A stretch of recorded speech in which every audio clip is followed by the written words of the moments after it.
YouTube. Once again, thank you for your support, guys. Working on more Buffalo Bills playbook stuff. I've broken out probably about 6 formations for my patrons.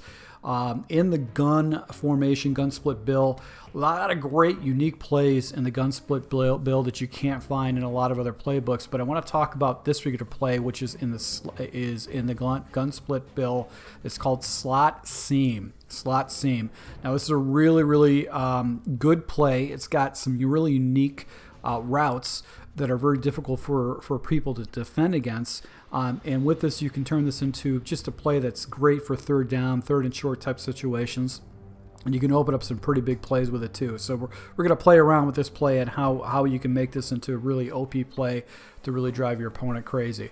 So let's go ahead and take a look at this. Now, if you guys are new to my channel, make sure you subscribe button, also the notification icon, because I try to release weekly tips on how to just master the offenses in certain playbooks and different ways to do that. And I also show you guys defensive strategies and gameplay too of me beating people online with these type of techniques. So let's go ahead and take a look at this play. And I'm going to run this against random defenses. I know that a lot of people like to say, okay, this is what you do against cover 2, cover 3, cover 4.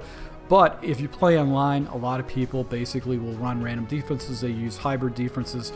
So my preference was just to show you guys how this would go against when I don't know what to expect. What makes this play tick basically is the route by the tight end or the fullback. Basically, it's a whip route. And what's cool about it is that the defenders don't really play it correctly. And even with man coverage, it's not going to play it correctly either. And it goes through the line. But a lot of times with man coverage, you're going to get separation, and it's also going to pull out the other defender. So whether a person uses zone or man coverage, he's going to have to drop like a 3-rec hook in the area just to get someone to play it, and then he's going to have to play underneath coverage because you're always going to be able to pick up some good yards. So this is a good play to use in a fourth and short situation to catch him off guard, just because this route is just so effective underneath, and that's what makes it special.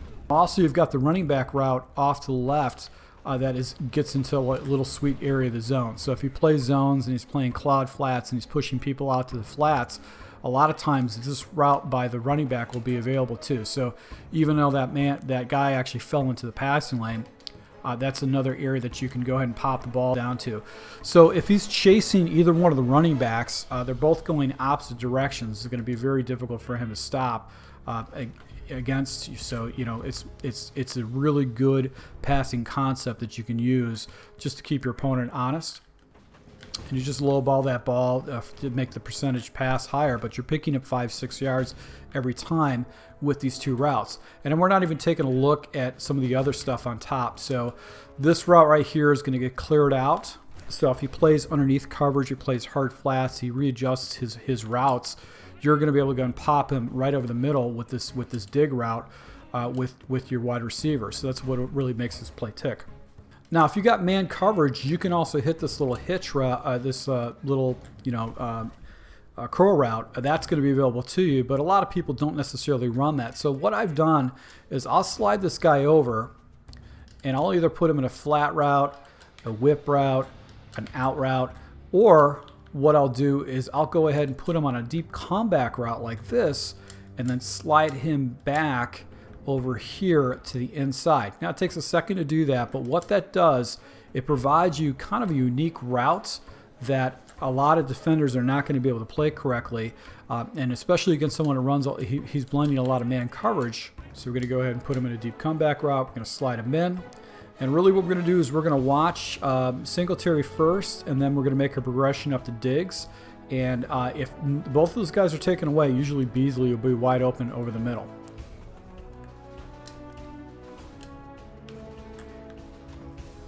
So our first read is going to be Singletary.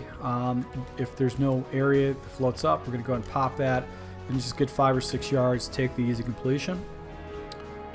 And if it's man coverage, basically what's going to happen is this deep comeback route is going to be available for a big completion. So that's why I like to throw that into the scheme. But if I expect some type of a cover 3 shell, I'm just going to go and slide this guy out and put him on a flat route. And a lot of times what happens is that the defender has to play that flat, so that route right there with the running back will be wide open too.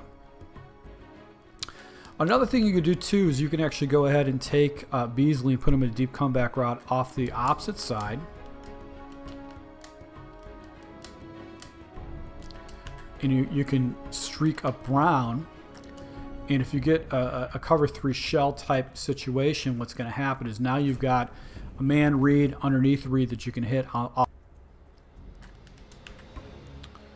And if you get basically the zone coverages, you can actually go ahead and get yourself a, basically a cover 2 bomb type situation, or you can get yourself a cover 3 bomb type situation. So I've got a very elite quarterback, so it's not necessarily the best comparison, but this allows you to go and hit your opponent right up the seam for a big play opportunity if he's playing cover 2 or whatnot. So that's what I love about this play. This play's got a lot of flexibility. What it really starts with is just this little shake route. He's going to get separation in majority of the time, even though I've got a hot blitz like that. But if you can pick up easy yards like that and just shake your guy off and pick up 10 yards or more, you can definitely go and just really destroy your opponent with it. So I've got a full scheme on my Patreon using the Z spot. Basically, the Y angle, Z spot, play action, tight end, the halfback cross buck. So if you want to see that, just go to my Patreon for $1. You can get access to all these formations that I break down for all my Patreon. So once again, guys, thank you for your support. And until next time.